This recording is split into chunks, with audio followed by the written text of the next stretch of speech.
Hello, beautiful people around the world, the Keep Climbing family. I hope everybody is blessed, well, and healthy, and that nothing but the best is going on in all you beautiful people's life. Just here to spread that love, that positivity, and that good energy. And hey, you never know what somebody's going through, what they're battling with, what they're dealing with, and healing from every single day. So please spread that love to one another, y'all. And a happy early Veterans Day. You know what I'm saying? And salute, love, and respect to anyone that's ever served in the armed forces, y'all, before we get into today's video. And I want to thank Julie for the amazing kind donation and sending over a bunch of amazing links for us to check out. And this one comes from Simple History, the medic who fought a war without a weapon. Desmond Doss, a true hero, y'all. And y'all say one of the most badass soldiers in World War II without killing even a single man. Absolutely outstanding. Oh man, this is gonna be really good, y'all. And we also have a lot of amazing vets on the channel, so I know this would be really cool. And also medics on the channel as well. We have medics on the channel too, so salute to those lifesavers out there that are watching right now. I love y'all. And let's check this bad boy out, man. The medic who fought a war without a weapon. Man, this is gonna be good, y'all. The medic who fought a war without a weapon. And I send my deepest love and condolences to all the family and friends out there. Yes, indeed. To the ones that lost somebody special, that made the ultimate sacrifice.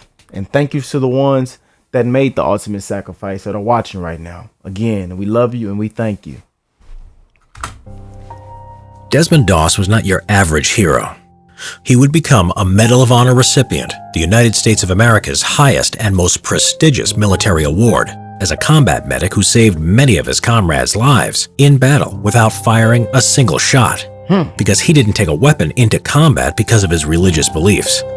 Wow. Desmond Doss was born in 1919 in the state of Virginia and was raised as a strict Seventh-day Adventist, a Christian denomination that believed that Saturday was the Sabbath and that the second coming of Jesus Christ was imminent. They also believed strongly in nonviolence and a healthy diet, based typically on a vegetarian diet. Doss had been raised with a strict belief in the Bible, and when it came to the Ten Commandments, he took them to be the core values of how to lead his life. When World War II started, he was conflicted as he believed the war was a just one, but he felt that to kill another human being under any circumstance was wrong. He was already employed as a joiner at Newport News Naval Shipyard, but nevertheless he joined the United States Army on April 1st, 1942. He could have requested a deferment, but he wanted to do his patriotic duty. He was assigned to an infantry unit, the 77th Division, and presumed that his classification as a conscientious objector would not require him to carry a weapon. For Doss, one commandment of the Bible stuck with him the most: thou shalt not kill. Thou shalt not kill. Why he was assigned as a rifleman and not in a medical role. His commanding officer tried to pressure Doss into carrying a weapon, as they thought he would be more of a liability than an asset in combat, but Doss refused. Interestingly, even for medics, which Doss would later become, it was common practice at the time to carry either an M1911A1 pistol or M1 carbine for self-defense purposes. The rules go that a medic under the Geneva Convention is not forbidden from carrying a weapon, but if a medic fires his weapon, he stops being classed as a medic, and therefore can be legitimately fired upon by the enemy. The regimental chaplain, Captain Stanley, would soon understand Doss's protests and helped him transfer from rifleman to medical training.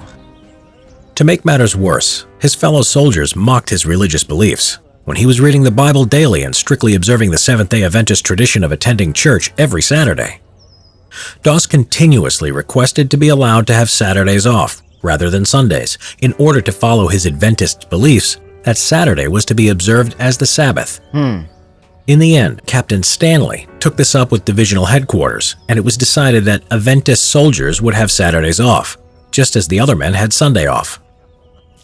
This in fact made Doss even more unpopular than ever with his fellow soldiers, as he was seen to have it easy. As he had Saturdays off, none were on base on Sundays to see him pull extra duties to make up for this. One of the squad's other soldiers summed up the company's feeling about him and his Saturdays off, complaining, "You get more passes than the general." As Doss was a strict vegetarian at a time when it was unusual, it meant that the rest of the unit viewed Doss with such distrust and hostility that one man in his unit even warned him ominously, "When we go into combat, Doss, you're not coming back alive. I'm going to shoot you myself." Doss Sheesh. Man, Doss was a different breed, y'all. Hell yeah. That man Doss was a different breed, man. And I love how the animation, the cartoon is on point. I love, y'all know I love stuff like this, man. So shout out to Simple History. I love stuff like this, man, especially when it's in this kind of platform. I love it, man. Eventually became an Army combat medic, saying, "While others are taking life, I will be saving it." Ha!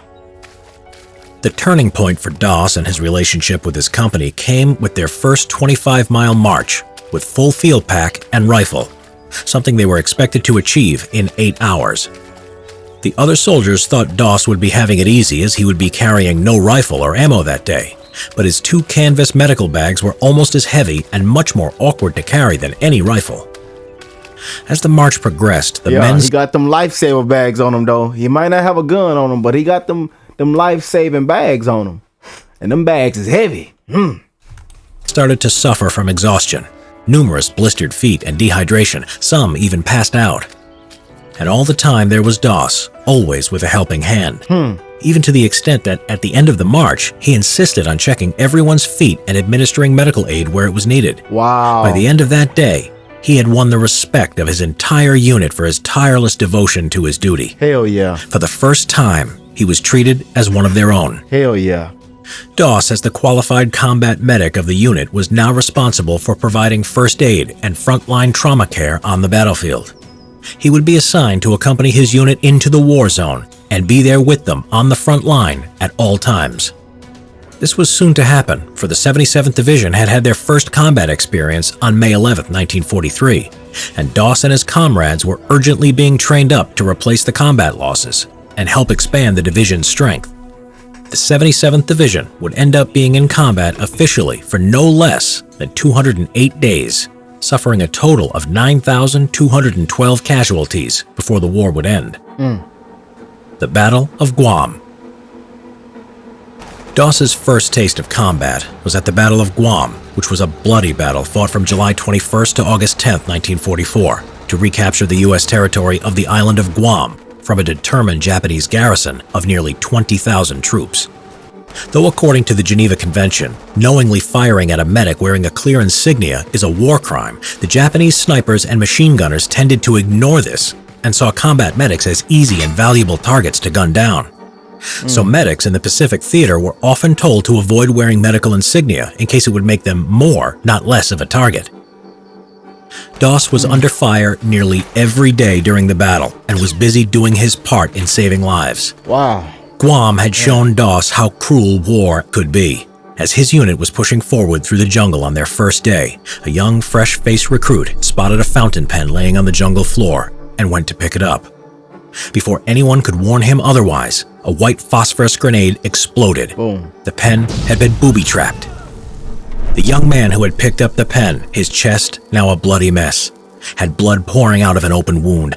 Severe burns and sharp metal fragments covered his body, and he was going into shock. By some miracle, Doss managed to stabilize his condition, administering care and helping to evacuate him and 3 other soldiers who had been wounded by flying red-hot shrapnel. This was Doss's first taste of combat casualties. Wow. The U.S. casualties during the battle was truly appalling. Of the 59,000 U.S. troops who took part in the invasion, around every 1 in 6 were either killed or wounded. The Battle of Leyte. Battle of Leyte. Oh, man. Next, Doss and his unit was involved in the Battle of Leyte in the Philippines that ran from October 17th to December 26, 1944. A vicious and prolonged battle which started with a huge U.S. coastal bombardment and amphibious landing, followed by heavy fighting the more inland the Americans went. During a Japanese counterattack, a fellow medic, Clarence Glenn, had heard the call for a medic from a machine gunner. He left the cover and went into the open, into no man's land, to get the wounded man, and was himself hit. Glenn was Doss's friend from back home, and he couldn't leave him there. So he and a litter bearer, Herb Schechter, went out to find the two wounded and dealt with them separately. Doss was attending the machine gunner who had a gash along his face while bullets whizzed overhead. Both of the wounded were alive. They made an improvised litter out of a poncho and tree branches to get the wounded men back to the aid station. Wow. But his friend Glenn would die before he made it. From this point on, Doss would not look at the face of the men he was treating in case it was another friend. Sadly, his friend Herb would be shot and killed when he and Doss were carrying a litter, as their silhouette exposed them against the sky to the enemy. On top of losing his friends, Doss was constantly hungry because the meat in the K rations conflicted with his vegetarianism, so he could only eat the tasteless crackers and coconuts he found. On Lady, the coconuts on the ground gave him diarrhea, so he climbed the trees for fresh ones. At one point, Doss was looking for coconuts.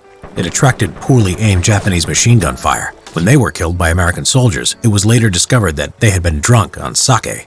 One thing that shocked Doss during the most devastating times of the campaign was that the same man who had made threats towards him during training at Fort Jackson now came to him for guidance and to pray for him. Man. The Battle of Okinawa. And lastly, for Doss and the 77th Infantry Division was a battle that was to be the bloodiest battle of the war in the Pacific, as well as its largest amphibious landing. The U.S. objective was to secure the island as a base, as it was just 350 miles south of the Japanese mainland and would be strategically crucial for any future invasion of Japan. The battle started on April 1st, 1945, exactly 3 years to the day that Doss first enlisted in the Army, and the battle was to last 81 days. Doss was assigned to the 1st Battalion as their combat medic. On April 29, 1945, the 77th Division was given the task of assaulting on a 400-foot-high cliff called the Maida Escarpment. This was nicknamed by the Americans as Hacksaw Ridge. Before they climbed the cargo net, Doss said a prayer for his comrades. When Doss's unit joined the assault, and as they neared the top of the escarpment, they came under intense Japanese artillery, small arms, and machine gun fire, inflicting severe casualties on the assaulting American troops. The American forces had sent in wave after wave of troops to try to dislodge a fanatical enemy base there who were well entrenched and camouflaged. On May 4th, while his unit was attacking a heavily fortified enemy position at the mouth of a cave, Doss went to the aid of 4 of his injured comrades. The lieutenant who led the attack on the emplacement had intended to throw a grenade when an enemy bullet hit him and delayed it, blowing his hand off and wounding his comrades. Wow. Despite having to get within 25 feet of the enemy lines and under attack by enemy grenades and gunfire, Doss managed to get to the injured men. He then managed to evacuate the men back to his own lines, one by one. During the night, the Japanese... I know I've talked to a couple of medics on the channel, man. And, it's real life, man. It is real life. The stories that y'all have told me of what y'all seen with y'all own eyes and had to deal with and how you saved someone. Hey, man, it is no joke, man. Salute, salute, salute, salute. Man, that is crazy, man. Wow. He's continued to throw grenades and kept up the mortar fire. The American soldiers hid in rock crevices, but the Japanese found ways to infiltrate and sneak up on them. Then, on the next day, May 5th, he came to the rescue of a wounded artillery officer who had gone to see how the artillery guns were doing. Doss's left leg was now injured, as he had fell the day before down the edge of a parapet. He climbed up the cargo net with his first aid kits, his weight falling on his bad leg. Finding him in a shell hole, the officer had been struck by shrapnel that had made a hole from his chest to his back, and Doss could hear him breathing through it. He was bleeding heavily. Doss gave him first aid while under constant enemy gunfire and shelling. He put the dressings over the large holes in the colonel's chest and back, and administered blood plasma which dangerously exposed Doss to the enemy, as he had to hold it up high. Doss's efforts here would be in vain, as the colonel, carried back on a stretcher, died before he reached the aid station. Man. Later, there were orders to take a vital Japanese pillbox position on the reverse slope of a hill that was holding up the American advance. Desmond Doss, once he had read his prayers, was happy to support the assault. The American troops threw gasoline cans at the position, which triggered a large explosion. All of a sudden, a large Japanese counterattack overwhelmed the American soldiers, causing them to panic and rush back to the edge of the cliff.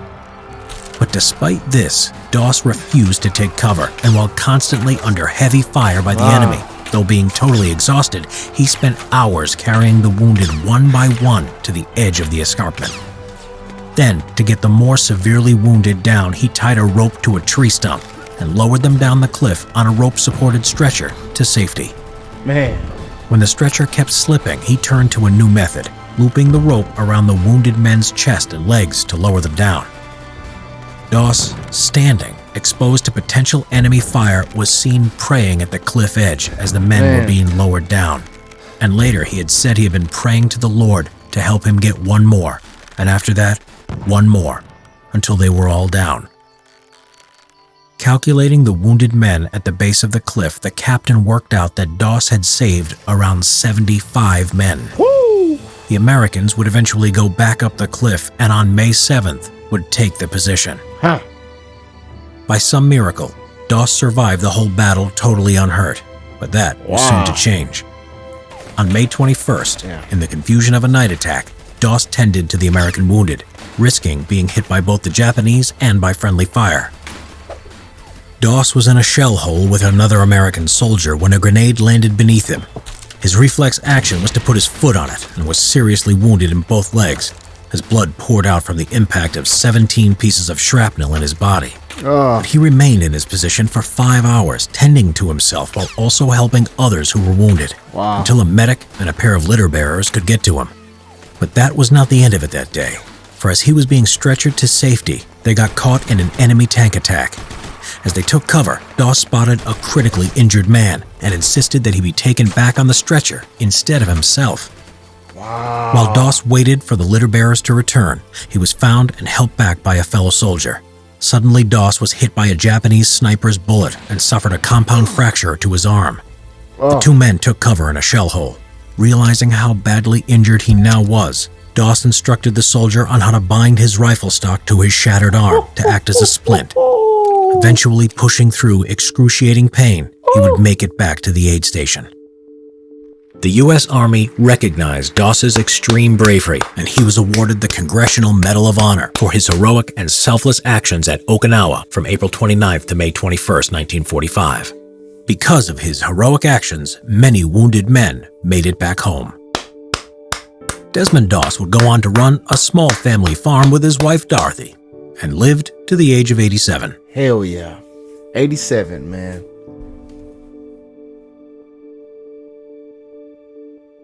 Oh, Desmond Doss. What a blessing, Desmond. What a blessing. I enjoyed that one with y'all, family. If y'all enjoyed that, be sure to like, comment down below. Happy early Veterans Day. I love y'all, and I'm wishing the best in all you guys' life. Your family, your kids, your friends, the neighbors, the strangers around the world. That everybody is blessed, well, and healthy. We're wishing the best in your marriages, your relationships, your friendships, your love life, your jobs, your careers, your occupations. And again, we want to thank, salute, and send love and respect to anyone that's ever served in the armed forces, man. And thank you, Julie, for sending that one over. And I will catch you beautiful people in the next one. Peace and love, y'all.